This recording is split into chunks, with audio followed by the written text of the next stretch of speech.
So if we're talking about that percentile, it's really straightforward. You're just going to treat it exactly like a less than scenario.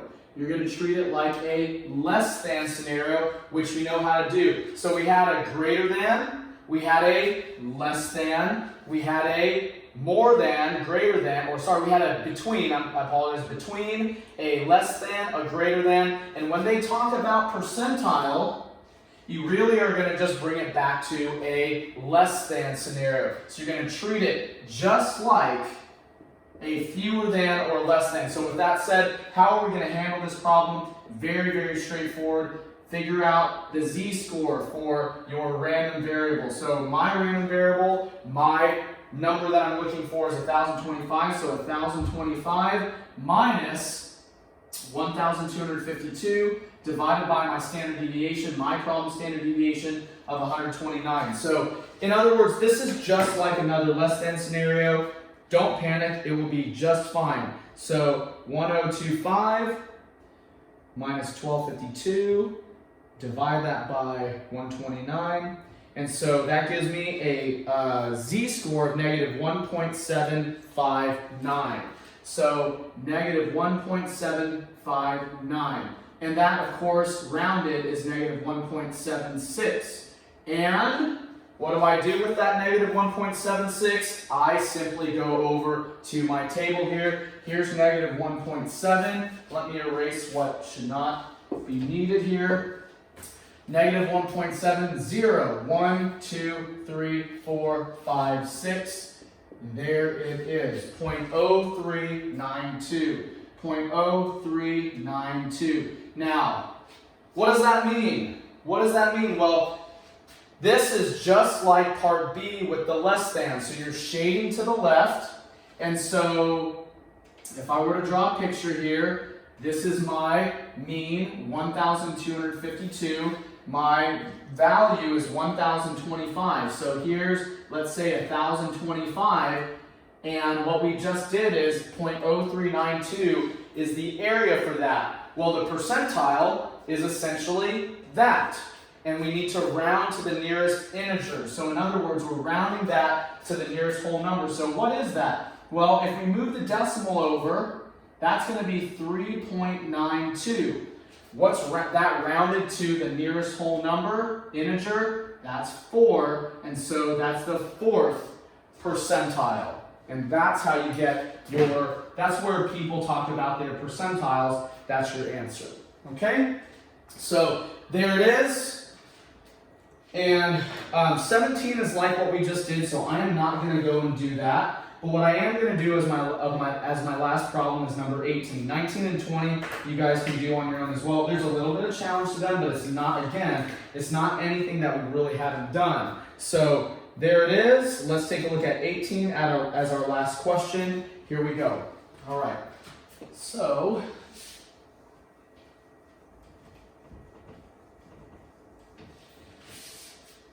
all right, so in number 18, it says the mean incubation time of fertilized eggs is 23 days. All right, suppose the incubation times are approximately normally distributed with a standard deviation of 1 day. So first and foremost, let's write down the facts. So I have a mean incubation time of 23 days. And then I have a standard deviation of 1 day. It's normally distributed, meaning we can do all the operations and techniques that we've learned all through this class. Let's take a look at part A. Determine the 16th percentile for incubation times. Okay, so if we look at this, let's draw a picture of what's going on in this problem. And if you recall from what we just came from, literally, what we just came from was a percentile problem. So we literally just learned a moment ago the whole concept of percentile. And we talked about it before as well. So here's the mean, 23 days. And so they want to know what the 16th percentile is, meaning that, what's the 16th percentile? In other words, this area, what is it? What is our cutoff here? what's our z-score, or what is our equivalent number of days for a 0.16 area? Because 16th percentile converted to a decimal is 0.16, and 0.16 represents the area under the curve. We learned that in the previous problem. So in order to answer that question, what we first need to do is take our 0.16. Yours is different. If yours was 20th percentile, it would be 0.2. If it was 22nd percentile, 74th, that would be your value here. And then what we're going to do is we're going to work from the inside out. Remember that percentiles and what they just gave us is the value interior. And here we go again, talking about interior to exterior, exterior to interior. But this, since this is a probability, since percentiles are essentially probabilities, that draws you or focuses you to start on the interior, and we bring back that skill to go find the nearest one. So, if we're looking for that, what is the closest approximation in our table to 0.16? Let's go find that. So 0.16, here it is. So 0.1, 0.15, 0.18, too far. So we got to go find, there's 0.16s. I might have to go over to that side of the chart. So let's see over here. I've got 0.611, 0.1611. That looks pretty darn good. That's pretty close to what I'm looking for. I don't see anything else that's close to that. So 0.1611 is the area in my table's interior that most closely matches a 16th percentile. One more time. 0.1611 is the area or the value in the interior of my table that most closely matches the 0.16 or the 16th percentile. Okay? So once you know that, then you can go find the z-score. So notice how this is the very end for me, so that must be a 9. 9, 8, 7, 6, 5, 4, blah, blah, blah. So that's got to be a 9. And so the z-score for that is negative 0.9. So the z-score has got to be negative 0.99. So that means I've got a z-score of negative 0.99. That corresponds to a 16th percentile. Okay? Now, with that said, that's all, we're almost there. From here, all we have to do to find the number of days associated with a 16th percentile is we're going to draw upon this formula. The number of days x associated with the 16th percentile is going to equal your mean, 23, plus your z-score. Sorry, that should be a z there. That was negative 0.99 for me. Yours is going to be different, and so is your mean, times your standard deviation. There's the setup. Whatever that ends up being, that is going to be the number of days that is associated with a 16th percentile. So whatever that ends up being, that's going to be this right here. So let's do the math real quick. So, well, that's probably going to be a 22.1. I mean, that's ultimately what that is. So, I mean, mine is pretty easy to see. So that's going to be 23 minus 0.99 because, remember, negative 0.9 times 1 is negative 0.99. I mean, I can write this out for you. So 23, negative 0.99 times a 1 is going to be negative 0.99. Mine is pretty easy. So that's going to be 22.01. What does that mean? Well, round it to the nearest whole number. So that's going to be 22 days. In other words, 22 days is going to be the time it takes for an egg to fall into the 16th percentile. Okay? All right, part B. Let's knock this out.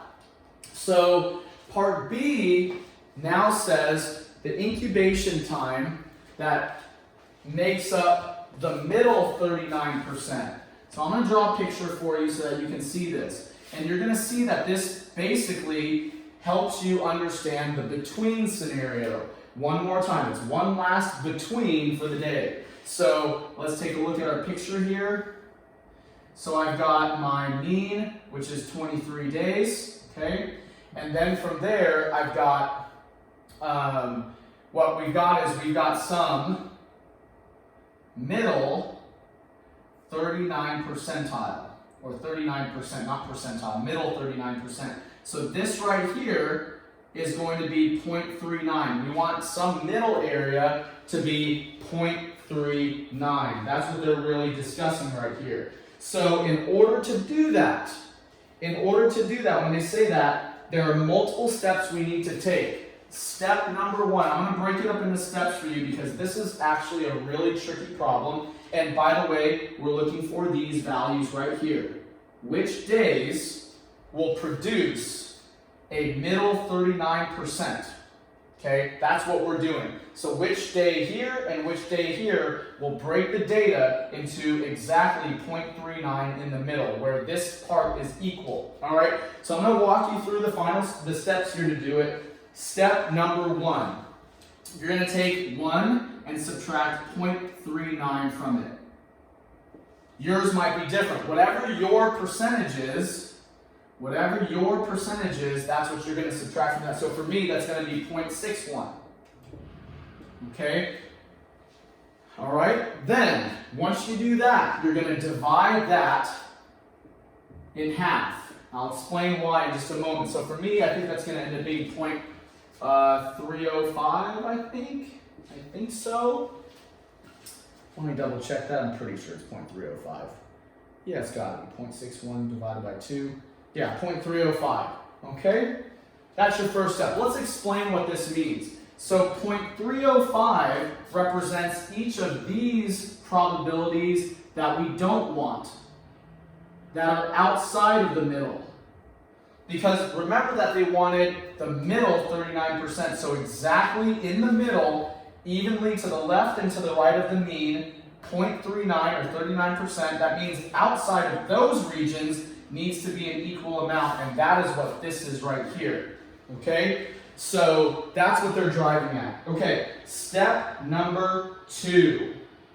All right, step number 2. We need to figure out the area to the left of this. Okay, so step number 2, we want the area to the left of 0.305. All right, the area to the left of 0.305. And then so what you're going to do here is you need to make sure that when you're working on the area to the left of 0.305, you find the correct. How about I split it like this? Like this, left, if you didn't see that. So 0.305, remember, is this area. So that means, again, we're going to work from the interior out. Let's do that, and then I'll do the other one. Okay, so here it is. What are we doing right now? We're finding this cutoff right here. So area to the left of 0.305, we need to find 0.305, there's a connection, in here, and go backwards to find the z-score for it. Okay, so let's go find 0.305. 0.305, it's going to be up here. There it is. There's 0.305 for me. So there's 0.305. So what is that associated with? Negative 0.501. So 0.305 is negative 0.51. So in other words, this right here has a z-score of negative 0.51. So the z-score for this cutoff is negative 0.51. That's really important. It's really important because if you know that, you can then convert that z-score into a day, or the exact day that goes along with it, using this formula. And that is what we're going to do with that end, and then we're going to go do it with the other side. So let's go convert that to a day. So x equals what? You're going to take your mean, 23, plus your z value, or z-score, negative 0.51, and multiply it by your standard deviation. In my case, it's a 1. Yours might be different. So what is that? That's going to be 23 minus 0.51, because negative 0.51 times 1 is 1. And so that's going to be what? 22.49. So that means my bottom end, rounded to the nearest whole number, that's going to be 22 days for my bottom end. So there's 22 days for my bottom end. In fact, what I'll do is I'll write it above it and I'll type it in a moment. So 22 is my lower part of my limit for the middle 39%. Okay? All right, a lot of work. Now let's go do the other side of it. So if we want to take care and figure out this one, then what we're going to do is we are going to do, so we got to find this other area, or this cutoff point. So we need to find that other side of it, so the area to the right of 0.305, or I guess you call it right here, this area. It's not the best way of describing it. The bottom line is we're going to find this spot, okay? This may be not the best way to verbalize it. But the very first thing we're going to do is we're going to do 1 minus 0.305. Why did we do 1 minus 0.305? Because that is going to tell us from here down. Because all your percentiles read up this way. So we don't want this. If we do 1 minus 0.305, we're going to get all this below. And when we do our math, we're going to be able to get this top end. Because again, all percentiles read backwards, okay, down to the left. So that's why you do 1 minus that. And so 1 minus 0.305, I think that's 0.695. 1 minus 0.305, yes, 0.695. And so that's 0.695. What does that mean? Well, it means if the area for this little region is 0.305, all of this back, this whole area is 0.695. Okay? All right? So there it is. And that's important because as long as we know this, when we do the conversion with the z-scores and all that, all we need to know is this number right here. Okay? So 0.695, and now what we're going to do is go find in our table of values the one that matches that the closest. Okay? So which z-score, because remember 0.305, the z-score that went along with that was negative 0.51. What's the z-score that is the equivalent to 0.695, or that will give us 0.695. So first we got to find 0.695 in there, and so that's going to be, there it is. We got an exact match. So 0.695 is right here. So what is the z-score that goes along with 0.695? So that's going to be 0.501. So a 0.51 is the z-score. Maybe I should write this a little nicer. So 0.51 is the z-score that corresponds to 0.695. Now, you should notice, and I made a comment about this before, that in a previous problem, is that if these are symmetric about the mean, they should match. Except one being a negative and one being a positive. And that's how you know you've done a good job in this problem.